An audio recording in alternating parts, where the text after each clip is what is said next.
பிஸ்மில்லாஹிர்ரஹ்மானிர்ரஹீம். கண்ணியத்துக்குரிய உலமாக்களே, நிறைவேற்றுக்குழு உறுப்பினர்களே, இங்கு வந்திருக்கும் பிரதேச ஜமியாக்கள் உறுப்பினர்களே, தனவந்தர்களே, ஊடகவியலாளர்களே, சமூக சேவையாளர்களே, உங்கள் அனைவர் மீதும் சாந்தியும் சமாதானம் உண்டாவதாக. அஸ்ஸலாமு அலைக்கும் வரஹ்மத்துல்லாஹி வபரகாத்துஹு. முதலிலே என்னை பற்றி, அதற்கு பிறகு என்னுடைய பணி குலாம் பற்றியும் உங்களோடு பேசலாம்.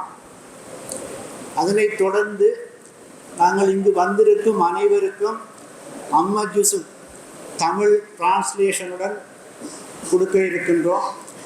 அதற்காக 24 மாவட்ட ஜம்மியா உறுப்பினர்களை கூப்பிட்டு முன்னாலே கொடுப்போம். அதனைத் தொடர்ந்து எங்களுடைய பணியாளர்கள் உங்கள் அனைவருக்கும் ஒவ்வொரு குர்ஆன் தருவார்கள், பெற்றுக்கொண்டு செல்லலாம்.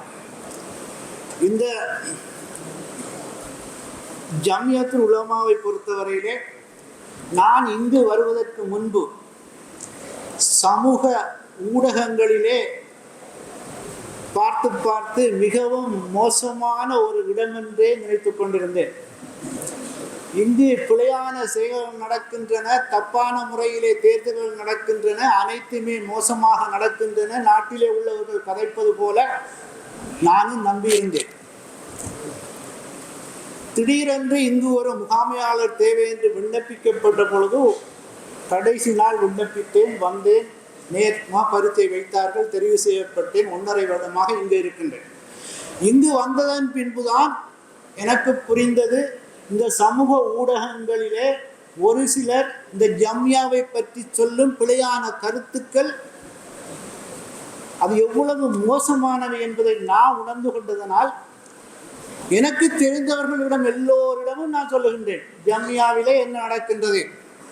உதாரணமாக தேர்தலை பற்றி சொல்கிறார்கள்.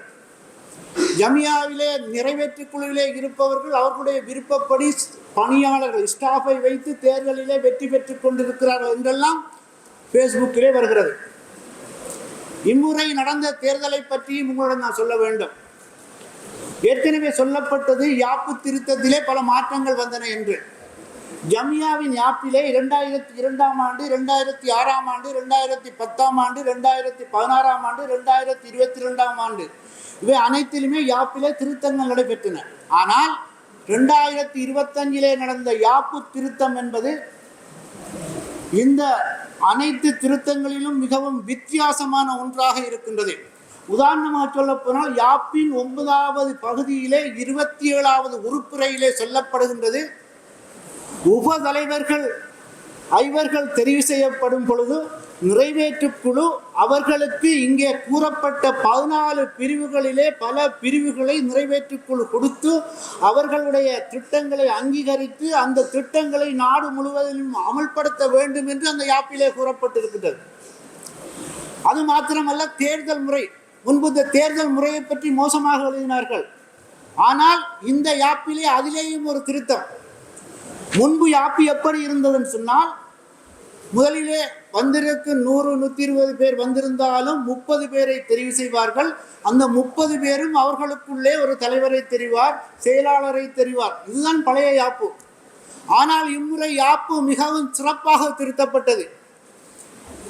யார் யார் வாக்களிக்கக்கூடியவர்கள் என்றால், 24 மாவட்டங்களிலே உள்ள 72 பேரும் முன்பிருந்த நிறைவேற்று குழுவில் உள்ள உறுப்பினர்களும் எல்லாருமாக சேர்ந்து வாக்களிக்க வேண்டும். இம்முறை 106 பேருடைய பெயர் வந்தது.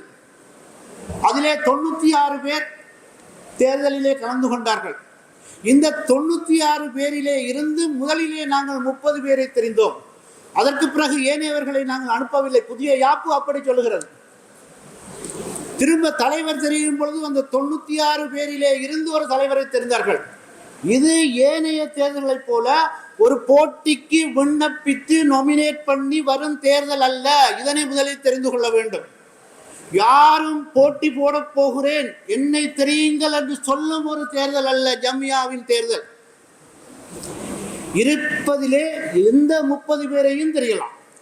இந்த 30 பேரிலே யாரையும் தலைவராக தெரியலாம், செயலாளராக தெரியலாம். தேர்தலை பற்றி எனக்கு யாரும் சொல்லித்தர தேவையில்லை, நான் ஒரு அரசியல்வாதி.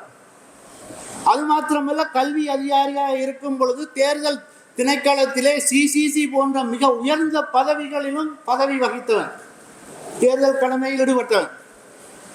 தேர்தலிலே எப்படி பிழை நடக்கும் என்பதும் எங்களுக்கு தெரியும். அதனால் தான் எங்களுடைய பணியாளர்கள், எங்களுடைய ஸ்டாஃப் இம்முறை எவ்வாறு தேர்தலை செய்தோம் என்று சொன்னால், பொதுவாக தேர்தல்கள் எப்படி நடைபெறுவது என்று சொன்னால் மெனுவல் மூலம் மார்க் பண்ணுவார்கள். அதனை அப்படியே கொண்டு போய் மார்க் பண்ணி விட்டு ஒரு ஆஃபீஸ் இருக்கும் அங்கே, அது கணனியிலே கம்ப்யூட்டரில் டிஜிட்டல் மயப்படுத்தும் ஒன்று, அங்கே கொண்டு போய் கொடுப்பார்கள். அங்கே இருப்பவர்கள் விரும்பியபடி அதனை மாற்றலாம். தேர்தலிலே நாங்கள் கண்ட அனுபவம். ஆனால் எங்களுடைய தேர்தல் எவ்வாறு என்று சொன்னால், முடிக்கலாம். எங்களுடைய தேர்தல் சரி, எல்லாம் சரி. எங்களுடைய தேர்தல் எவ்வாறு என்று சொன்னால், மெனுவலாக நடக்கும் பொழுது அதே இடத்திலே டிஜிட்டலாகவும் நடந்து 2 ஒப்பிட்டு பார்க்கப்பட்டது. இதற்கு பொறுப்பாக நான் இருந்தேன். மிகவும் சரியான முறையிலே தேர்தல் நடைபெற்றது. அடுத்த 2வது வந்தவர் 3வது வந்தவர்களுக்கு எந்த வாக்கு என்பது யாருக்குமே தெரியாது. அந்த அளவுக்கு நாங்கள் இரகசியமாக செய்தோம். அப்படிப்பட்ட சிறந்த தேர்தல் முறையை நாங்கள் செய்தோம். அதே போலதான் எங்களுடைய பணியாளர்கள் எவ்வாறு என்று சொன்னால், இலங்கையிலே பல அரச நிறுவனங்கள் இருக்கின்றன. அரச நிறுவனங்களிலே கடிதங்கள் அனுப்பப்படும், தனியார் நிறுவனங்களிலே கடிதங்கள் அனுப்பப்படும்.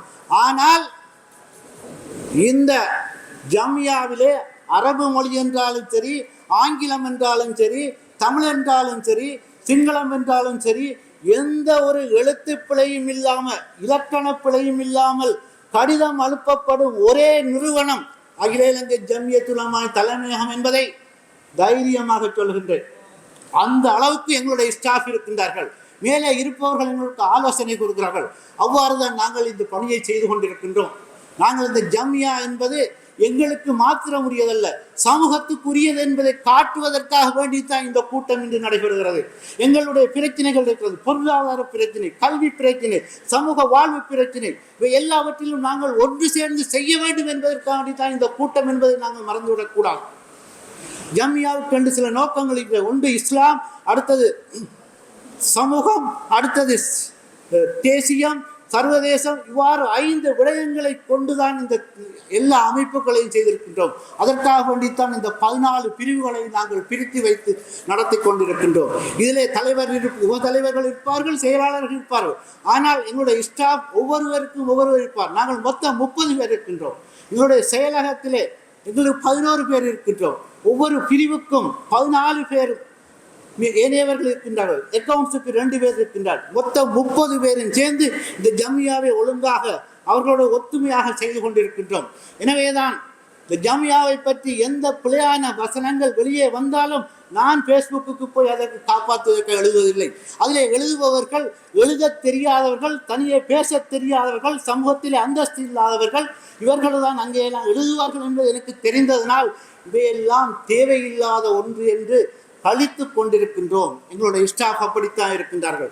ஆகவே அன்புக்குரியவர்களே, இங்கே உங்களுடன் 14 பிரிவுகள் பற்றியும் குழுவாக ஆராயப்பட்டது. உங்களுடைய கருத்துக்கள் அனைத்தும் இங்கு ஏற்றுக்கொள்ளப்பட்டுள்ளன. இந்த கருத்துக்களுக்கு பின்னால் நாங்கள் உங்களோடு தொடர்பு கொண்டுவோம். மிக விரைவிலே அதுக்கு பின்னால் என்ன செய்யலாம், ஜம்மியாவை இந்த சமூகத்தோடு சேர்ந்து எவ்வாறு நடத்தலாம் என்ற விடயங்களை இன்ஷா அல்லாஹ் எதிர்காலத்திலே நாங்கள் உங்களுடன் பேசுவோம் என்று கூறி, இந்த நிகழ்வுக்கு வந்தமைக்காக வேண்டி உங்களுக்கும் எங்களுக்கு இந்த ஏற்பாடுகளை செய்து தந்தவர்களுக்கு நன்றி கூறியவனாக, இப்பொழுது நாங்கள் ஏற்கனவே சொன்னது போல 24 மாவட்டங்களுக்கும் 24 அமஜுஸ்வை முதலில் கூப்பிட்டு கொடுக்க போகிறோம். அதனைத் தொடர்ந்து உங்களுக்குரிய குர்ஆன் இருக்கும். அசர் தொழுதாலும் நீங்கள் எடுத்துக்கொண்டு போகலாம். அதனைத் தொடர்ந்து இங்கே ஒரு தேநீர் ஏற்பாடும் செய்யப்பட்டிருக்கின்றது. எனவே அதனை முடித்து கொண்டு போகும்படியும் நீங்கள் எங்களுடைய ஜம்மியாவோடு ஒத்துழைத்து உங்கள் ஊரிலே, உங்கள் பிரதேசத்திலே எதிர்காலத்திலே சமூக அக்கறையோடு, கல்வியிலே மிகவும் மோசமான நிலையிலே இருக்கின்றோம். இப்பொழுது நாங்கள் சிங்களவர்கள் 1வது, 2வது மலையக தமிழர்கள், 3வது இலங்கை தமிழர்கள், 4வது முஸ்லிம்கள் என்ற நிலையிலே இருக்கின்றோம் என்பதையும் வேதனையான செய்தியை உங்களுக்கு சொன்னவனாக உங்களிடம் விடை பெற்று இப்பொழுது அந்த குர்ஆனை வழங்குவதற்கான ஏற்பாடுகளை செய்யுமாறு முக்தித் மௌலவி அவர்களை அன்போடு அழைக்கின்றனர்.